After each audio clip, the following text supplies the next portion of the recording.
प्रेमाची गोष्ट या मालिकेच्या 6 नोव्हेंबरच्या भागामध्ये इकडे सागर खूप चिडलेला असतो आणि तो मुक्ताला सांगत असतो, काय चाललंय तुम्ही का हे सगळं कबूल केलं की तुम्ही पैसे घेतलेत? मला पूर्णपणे तुमच्यावरती विश्वास आहे, तुम्ही असं काहीही करणार नाही। यावरती आता इकडे मुक्ता म्हणते, खरंच तुम्हाला माझ्यावरती विश्वास आहे?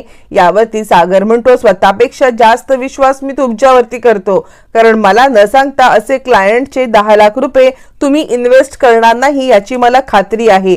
तुमचे संस्कार, तुमचे आचार विचार या सगळ्यावरती तुमच्यापेक्षा जास्त विश्वास मला आहे, मग हे का केलं तुम्ही? असं म्हटल्यावरती आता इकडे मुक्ता विचार करायला लागते, नाही मी आता जर का यांना सांगितलं की या सगळ्यामध्ये लकी इन्व्हॉल्व आहे तर आधीच यांचं आणि लकीचं नातं आता खराब आहे आणि त्यात जर का मी हे सांगितलं तर मात्र अजून यांचं आणि लकीचं नातं खराब होईल आणि जे मला नको आहे। त्यामुळे मुक्ता आता काहीच बोलत नाहीये। सागर म्हणतो, तुम्हाला सांगायचं नाहीये का? नक्की काय घडलंय, मला काही सांगणार आहात की नाही? असं म्हणत इकडे आता सागर चिडलेला असतो आणि त्यावेळेला मुक्ता मात्र काहीच बोलत नाहीये। त्यावरती आता इकडे सागर म्हणतो, तुम्ही सुपर वुमन आहात का? सस्पिशियस पॉवर आहेत का तुमच्याकडे की या सगळ्यामध्ये काहीही झालं तरी दोष स्वतःवरतीच घ्यायचा? आता हे अति होत चाललंय हा मुक्ता, असा हा कुणाचा दोष कुणावरती घेत जाऊ नका। म्हणजे कसं आहे ना, या सगळ्यामध्ये तुम्ही का वागताय असं हे कळण्या पलीकडचं आहे माझ्यासाठी सगळं। यावरती मुक्ता काही सांगायलाच तयार नसते। मुक्ता काही सांगायला तयार नसल्यामुळे मग मात्र आता इकडे सागरचा नाईलाज होतो आणि ठीक आहे, तुम्हाला जे काही करायचंय ते करा, मला आता काही बोलायचंच नाही असं म्हणत रागारागात सागर तिकडून निघून जातं। इकडे लकीला समजतं की मुक्ता वहिनीने आपल्यासाठी सगळं खोटं बोललेलं आहे। मग लकी मुक्ताला येऊन भेटतो आणि मुक्ता वहिनी, खरंच तुझे खूप खूप आभार। या सगळ्यामध्ये तू माझ्यावरील आरोप स्वतःवरती घेतलास आणि दादूस तुझ्यावरती चिडला असेल ना? यावरती मुक्ता म्हणते, नाही तू त्याची काळजी करू नकोस, मी असं तो माझ्यावरती चिडणे नाहीये सागर, त्यामुळे तू या सगळ्यामध्ये पहिल्यांदा सावध व्हायला पाहिजेस। म्हणजे काहीही झालं ना तरी तू त्या कसं काय सावनीच्या बोलण्यात आलास हेच मला अजून कळत नाहीये। लकी म्हणतो, त्यावेळेला जशी सिच्युएशन घडली ना त्याप्रमाणे गोष्टी घडत राहिल्या, पण या सावनीला मी अजिबात सोडणार नाहीये। ही सावनी जे काही करते ना त्या सगळ्यामध्ये मला आता खूप खूप राग आलेला आहे। एकतर तिने मलाच माझ्या घरामध्ये चोरी करायला लावली, माझ्याशी इमोशनली ब्लॅकमेल केलं मला, आणि या सगळ्यामध्ये मला चोरी करायला लावली, माझ्याकडून असे पैसे काढून घेतले। यावरती मुक्ता सांगते, एक काम करूया का? म्हणजे त्या डॉक्टरांचं नाव काय होतं? त्यावरती लकी सांगायला लागतो, प्रदीप कोल्हे। मुक्ता म्हणते, मी एक काम करते, मी माझ्या कॉन्टॅक्ट्स वापरून प्रदीप कोल्हे नावाचे असे कोणते डॉक्टर एक्झिस्ट करतात का हे पहिले शोधून काढते। मग मुक्ता आता तिच्या एका मैत्रिणीला कॉल करते आणि ती सांगते, हॅलो माधुरी, म्हणजे मला थोडीशी महत्त्वाची माहिती हवी होती। आपल्या डॉक्टरांचा सगळा रेकॉर्ड तुझ्याकडे असतो ना, तर त्याच्यामध्ये प्रदीप कोल्हे असे नावाचे कोणते डॉक्टर आहेत का याची मला माहिती हवी होती। यावरती माधुरी म्हणते, मॅडम मी देते तुम्हाला माहिती, थोडा वेळ होल्ड वरती ठेवा। असं म्हणत ती आता सगळे बातमी काढते। त्यावरती ती सांगते, प्रदीप कोणे नावाचे एक डॉक्टर आहेत। मुक्ता म्हणते, नाही कोणे नाही, प्रदीप कोल्हे। यावरती माधुरी म्हणते, नाही असे कोणते डॉक्टरच नाहीयेत एक्झिस्ट करत आपल्या एरियामध्ये। आता मात्र मुक्ताची खात्री पटते की प्रदीप कोल्हे हे डॉक्टर नाहीच आहेत। त्यावरती मग मात्र लकी म्हणतो, म्हणजे हे डॉक्टर सुद्धा फ्रॉड होते? मुक्ता सांगते, हा सुद्धा सावनीचा एक बनाव होता, तिने आता फ्रॉड डॉक्टर तयार केला आणि तुला या सगळ्या प्रकरणामध्ये अडकवण्याचं काम केलं। असं म्हणत मुक्ता लकीला सत्य परिस्थिती सांगते आणि लकीला आता जाब धक्का बसतो। त्यावरती मुक्ता म्हणते, ठीक आहे, पण तू ज्या ठिकाणी गेला होतास ना त्या ठिकाणचा ऍड्रेस तरी माहितीये का, तो एरिया किंवा हे? यावरती लकी सांगतो, मी ज्या ठिकाणी गेलो होतो ना ती जागा रेंटवरती घेण्यात आली होती आणि या सगळ्यामध्ये ती जागा रेंटवरती घेण्यात आल्यामुळे आता तिकडे फक्त सेटच उभा जवळ केला होता, कारण मला आतमध्ये पाठवून ज्या वेळेला ते फरार झाले तेव्हा तिकडे मालक आला होता आणि तो मला म्हटला की ही जागा रेंटवरती घेतली। मुक्ता म्हणते, ठीक आहे, तू मला त्या जागेवरती घेऊन चल, कदाचित तिथे आपल्याला काहीतरी क्लू भेटेल। असं म्हणत मुक्ता आणि लकी ज्या जागेवरती म्हणजे तिथे आता त्याच्याकडून 10 लाख रुपये प्रदीप कोल्हे नावाच्या माणसाने लुबाडलेले असतात त्या ठिकाणी येतात। त्यावरती मुक्ता म्हणते, लकी अरे ही तर खंडर जागा आहे, इथे म्हणजे फक्त आता शूटिंग साठी हे सगळं केलेलं आहे, तुझ्यासाठी हे सगळं प्लॅन करून केलेलं आहे, तुला समजतंय का? हा सगळा सावनीचाच माणूस असणार आहे आणि सावनीच्याच माणसाने तुझ्याकडून पैसे उकळायचं काम केलंय.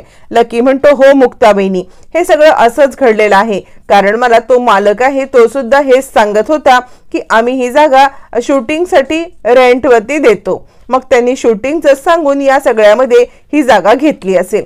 तोपर्यंत त्या जागेचा मालक तिकडे येतो. मालक आल्यावरती तो म्हणतो, तुम्ही तेच ना सकाळी इकडे आला होतात ते? यावरती लकी म्हणतो, हो. यावरती मुक्ता म्हणते, तुम्ही मला सांगू शकाल का की या सगळ्यामध्ये सकाळी हे जागेमध्ये कोण होतं किंवा कुणी तुमच्याकडून ही जागा रेंटवरती घेण्यात आली? तो माणूस म्हणतो, कसलं रेंट आणि काय रेंट? त्या माणसाने पूर्णपणे मला फसवलं. मला इस्टेट एजंटचा फोन आला. इस्टेट एजंटचा फोन आल्यावरती ही जागा तुमची भाड्याने घ्यायची आहे असं सांगितलं आणि त्यानंतर भाड्याने मी दिली. पण तो कुठे इस्टेट एजंट आहे? मला ना भाडं दिलं ना काही दिलं ना डिपॉझिट काही. जे ठरलं होतं त्यातला एक छदाम न देता ते तिकडून निघून गेले. मुक्ता म्हणते, मला असं वाटतंय की तुम्हाला ज्या इस्टेट एजंटने फोन केला तो आणि आता लकीला फसवणारा डॉक्टर हा कदाचित एकच माणूस असू शकतो. तुम्ही एक काम करा बरं, तुम्हाला ज्या नंबरवरून कॉल यायचा त्या इस्टेट एजंटचा तो नंबर तुम्ही मला देऊ शकाल का? यावरती तो माणूस म्हणतो, हो देतो. यावरती मुक्ता म्हणते, तुमच्याकडे काही सीसीटीव्ही फुटेज किंवा बाकी काही रेकॉर्ड? यावर तो माणूस म्हणतो, सध्या मी तुम्हाला नंबर देतो, बाकीची माहिती सांगतो. मग मुक्ता तो नंबर घेते.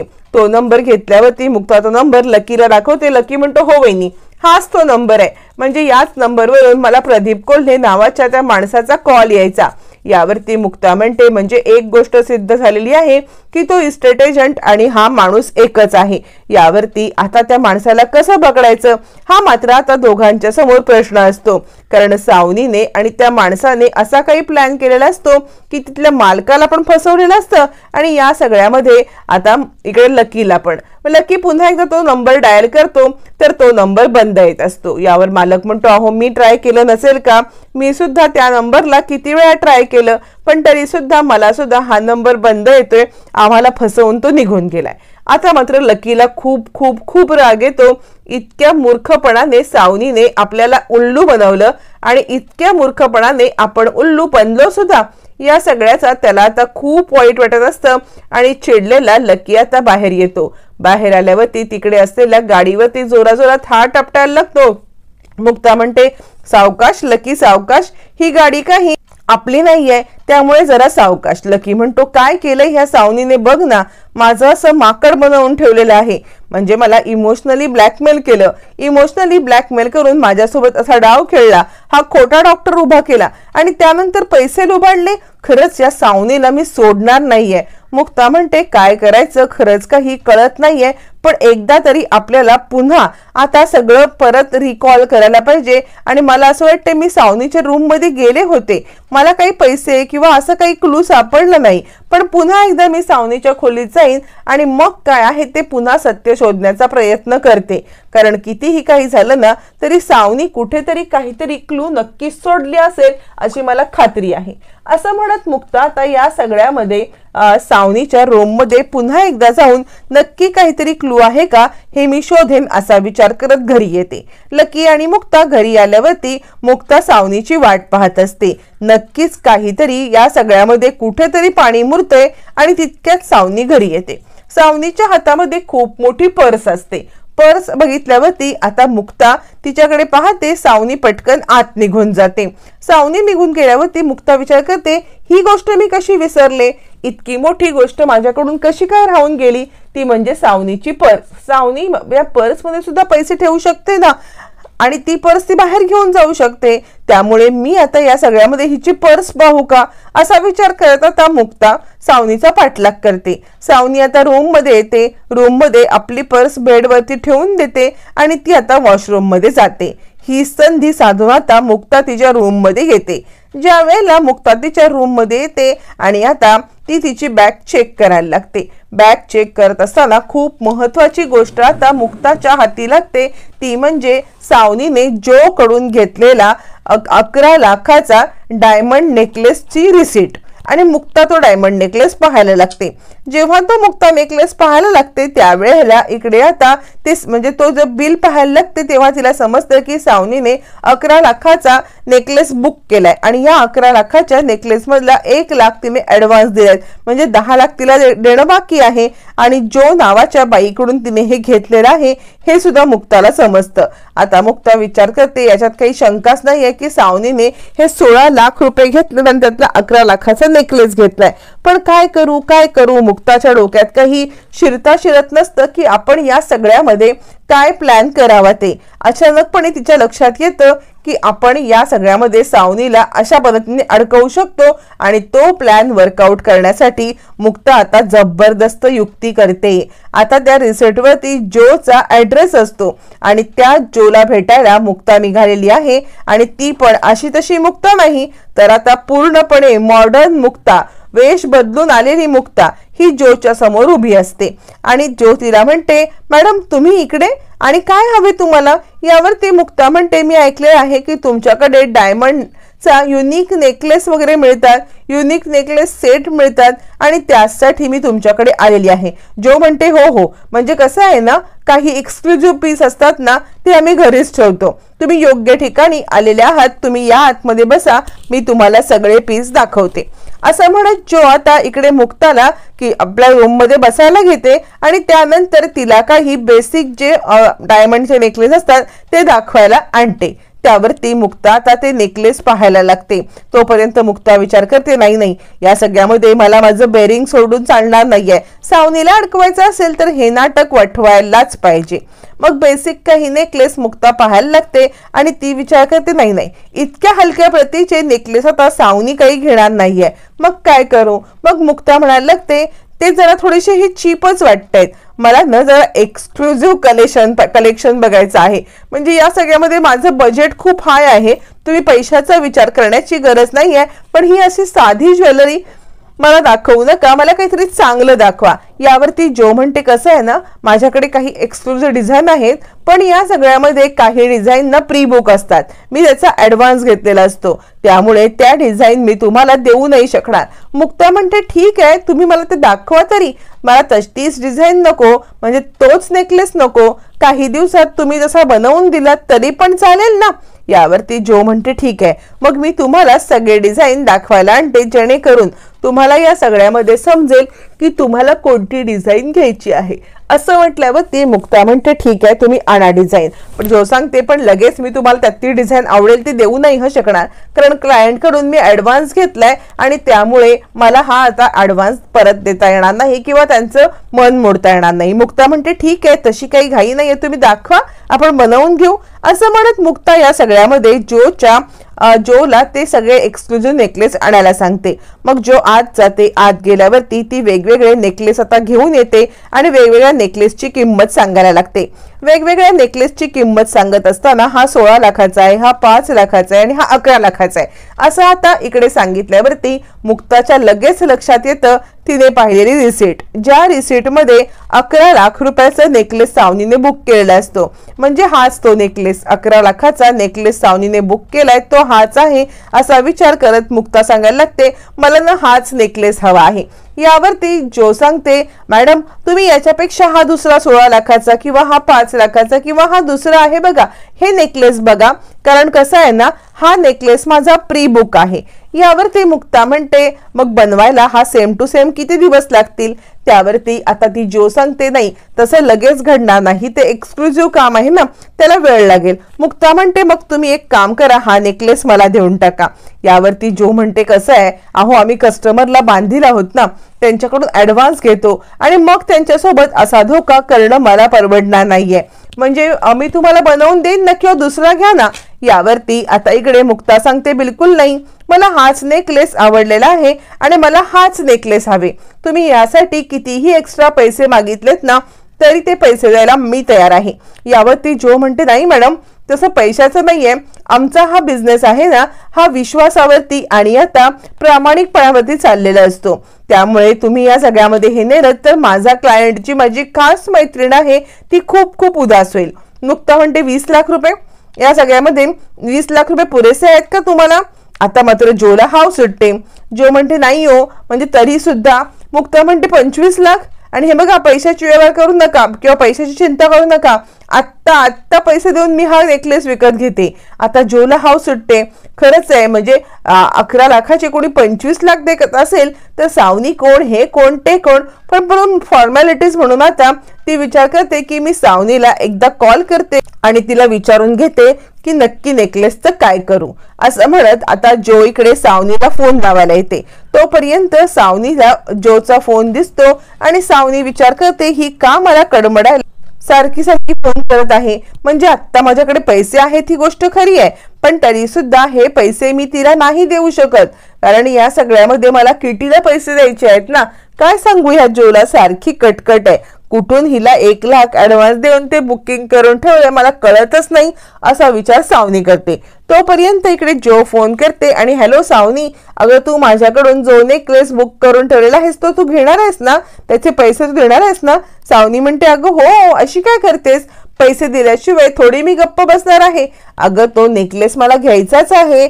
यावरती जो म्हणते नाही ग, मला त्याच्यासाठी खूप चांगलं गिराईक आले आणि त्यांना तोच नेकलेस आवडलाय, मला बऱ्यापैकी पैसे मिळत आहेत, तर मला असं वाटते की तुला तो नको असेल तर मी देऊन टाकते. सावनीच्या पथ्यावरतीच पडतं आणि ती विचार करते बरं झालं या सगळ्यामध्ये आता हा नेकलेस कोणाला तरी पसंत आलेला आहे, म्हणजे माझ्या मानगुटीवरची ह्या जोच आहे निघून गेलेला आहे, असा विचार करत आता सावनी खुश होते आणि ठीक आहे देऊन टाकतो. यावरती आता जो सांगायला लागते अगं खरंच थँक्यू ह, म्हणजे या सगळ्यामध्ये मला चांगलाच फायदा होणार आहे, त्यासाठी तुझे जितके आभार मानून तितके कमी आहेत.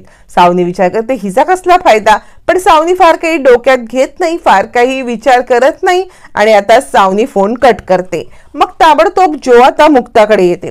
जो मुक्ताकडे येते आणि मुक्ताला सांगायला लागते मॅडम हा नेकलेस तुम्ही घेऊ शकता, माझ्या क्लायंट सोबत माझं बोलणं झालेलं आहे आणि माझा क्लायंटने हा नेकलेस सोडायला तयार आहेत, त्यामुळे तुम्ही हा नेकलेस तुम्ही घेऊ शकता.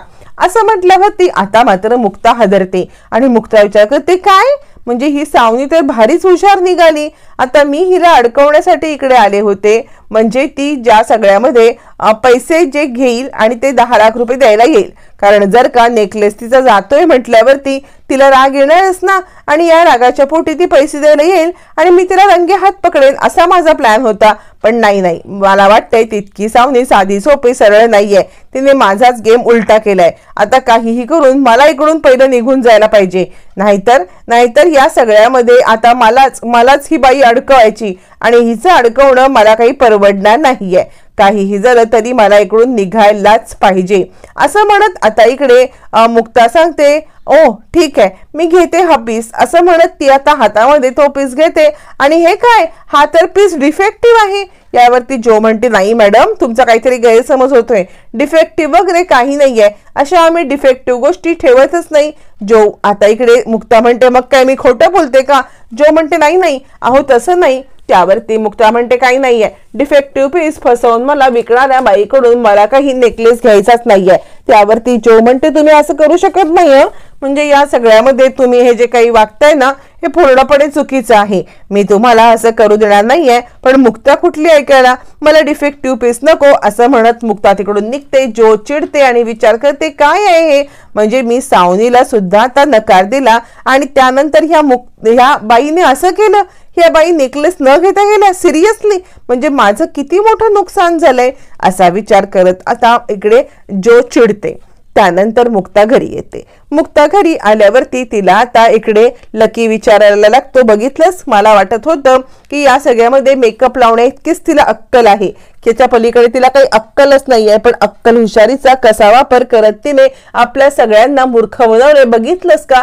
यावरती मुक्ता म्हणते नाही काहीतरी असेल, जो धागाधोरा सावनीने सोडलेला असेल, आपल्याला या सगळ्यामध्ये सावनीचा धागाधोरा शोधायलाच पाहिजे. लकी म्हणतो कसलं काय वहिनी, अगं ही बाई आहे ना ही फक्त आपल्याला त्रास देण्यासाठी तिकडे आलेली आहे, बाकी हिचा कोणताही हेतू काही नाहीये. बाईने मला इमोशनली ब्लॅकमेल केलं आणि त्यानंतर माझ्याकडून पैसे उकळण्याचं काम केलं आणि या सगळ्यामध्ये मी या सावनीला सोडणार नाहीये. मुक्ता म्हणते 1 मिनिट थांब, इमोशनली ब्लॅकमेल केलं आणि मुक्ताच्या डोक्यात काहीतरी विचार घुमायला लागतो. ज्या पद्धतीने आता इकडे सावनीने अडकवलेलं असतं लकीला, त्याच पद्धतीने मुक्ता आता सावनीला अडकवण्यासाठी खूप मोठा प्लॅन करते आणि तोपर्यंत मुक्ताच्या डोक्यामध्ये खूप मोठा प्लॅन शिजतो आणि सावनी अडकते। इकडे आता 10 लाख रुपये द्यायला लागणार आहेत। त्यानंतर सावनी विचार करते नाही मला आता पैसे सेफ ठिकाणी हलवायलाच पाहिजेत, कारण किती काही झालं तरी या घराच्या समोरच्याच कुंडीत ते पैसे आहेत आणि ते पण असे बाहेर, ते काही सुरक्षित नाहीयेत। तोपर्यंत मुक्ता आणि आता इकडे लकी हे दोघ जण अचूक प्लॅन करतात जेणेकरून सावनी या सगळ्यामध्ये कशी अडकेल आणि फायनली सावनीची अडकण्याची वेळ आलेली असते। सावनी आता सेफ साइड म्हणून त्या कुंडीमधून पैसे काढून एका वेगळ्या ठिकाणी ठेवण्याचा विचार करत असते। तोपर्यंत रात्रीच्या अंधारामध्ये मुक्ता तिला गाठते। नुसतीच गाठत नाही तर मुक्ता आता टाळ्या वाजवायला लागते। टाळ्या वाजवता वाजवता मुक्ता आता समोर येते। समोर आलेल्या मुक्ताला बघून सावनीची आता घाबरगुंडी उडते।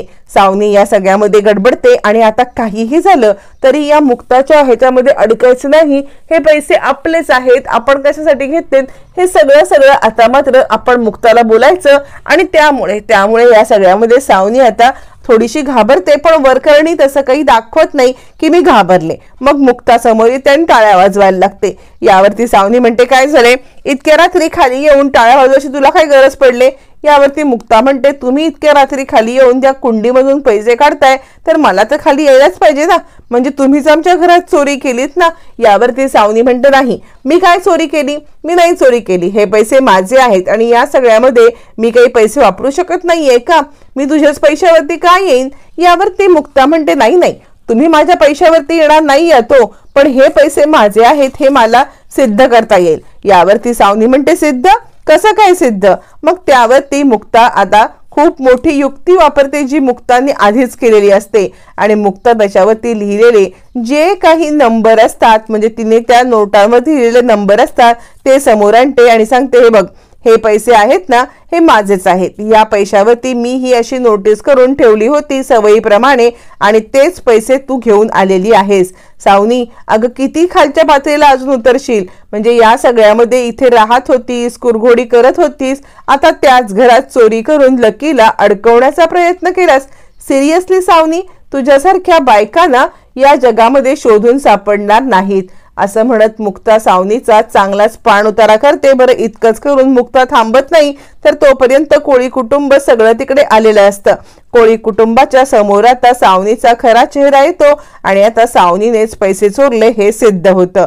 सागरला, लकीला आणि सगळ्यांच्या समोर हे सत्य आलेलं असतं की सावनीने लकीला कसं फसवलं, कशाने पैसे काढले आणि त्याचबरोबर लकीने लपवलेलं त्याचं गुपित सुद्धा समोर आलेलं असतं। आता त्यासाठी मुक्ता सागर काय प्रयत्न करणार पाहणं रंजक ठरणार।